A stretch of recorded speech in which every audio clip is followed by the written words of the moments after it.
ಅದೇ ಹೇಳ್ದಲ್ಲ, ನನಗೆ ವರ್ಡ್ಸ್ ಎಲ್ಲ ಎಕ್ಸ್ಪ್ಲೈನ್ ಮಾಡೋದಕ್ಕೆ ನಾನು ಈ ಪ್ರಾಜೆಕ್ಟ್ ನನಗೆ ಸಿಕ್ಕಿದ್ದು ಒಂದು ಅದೃಷ್ಟ ಅನ್ಕೋತೀನಿ.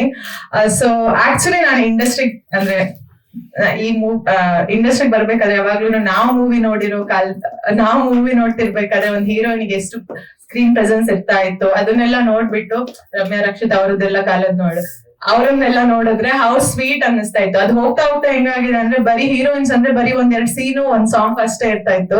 ಬಟ್ ಇದ್ರಲ್ಲಿ ಅದೇ ನಾನು ಡಬ್ಬಿಂಗ್ ಮಾಡೋ ನೋಡ್ತಾ ಸಾಂಗ್ ಮಾತ್ರ ಅಲ್ಲ ಸರ್, ಸ್ಕ್ರೀನ್ ಪ್ರೆಸೆನ್ಸ್ ಕೂಡ ಹಾಗೆ ಓವರ್ ಆಲ್ ಇದೆ. ಸೊ ತುಂಬಾ ಖುಷಿ ಇದೆ ಸರ್.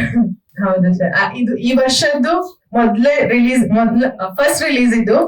ಅಂಡ್ ಐ ಹೋಪ್ ನನ್ನ ಕರಿಯರ್ ಅಲ್ಲಿ ಒಂದು ಟರ್ನಿಂಗ್ ಪಾಯಿಂಟ್ ಆಗುತ್ತೆ ಅಂತ ತುಂಬಾ ಹೋಪ್ ಇಟ್ಕೊಂಡಿದ್ದೀನಿ. ಸೊ ಜಸ್ಟ್ ಲುಕಿಂಗ್ ಫಾರ್ವರ್ಡ್ ಅಷ್ಟೇ sir. Thank you.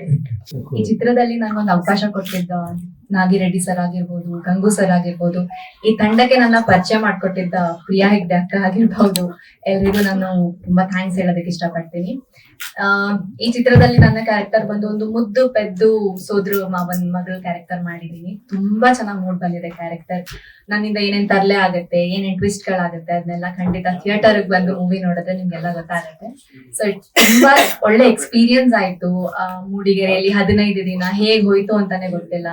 Over night shoots ಆಗಿರ್ಬೋದು, ಸಮಯ ಕಳೆದಿದ್ದೆ ಗೊತ್ತಾಗಿಲ್ಲ ಆಕ್ಚುಲಿ. ಅಂಡ್ ರಾಘು ಸರ್ ಜೊತೆ ಟೈಮ್ ಸ್ಪೆಂಡ್ ಮಾಡಿದ್ದು ಅಂಡ್ ಶೂಟ್ಸ್ ಅಲ್ಲಿ ನಾವು ಮಾಡಿದ ಅಲ್ಲೆಗಳು ತುಂಬಾ ತುಂಬಾ ತುಂಬಾ ಚೆನ್ನಾಗಿತ್ತು. ಸೊ ಅದೇ thank you team again. And ಎಲ್ಲರೂ ಥಿಯೇಟರ್ಗೆ ಹೋಗಿ ರಿಲೀಸ್ ಆದಾಗ ಮೂವಿ ನೋಡಿ. Thank you.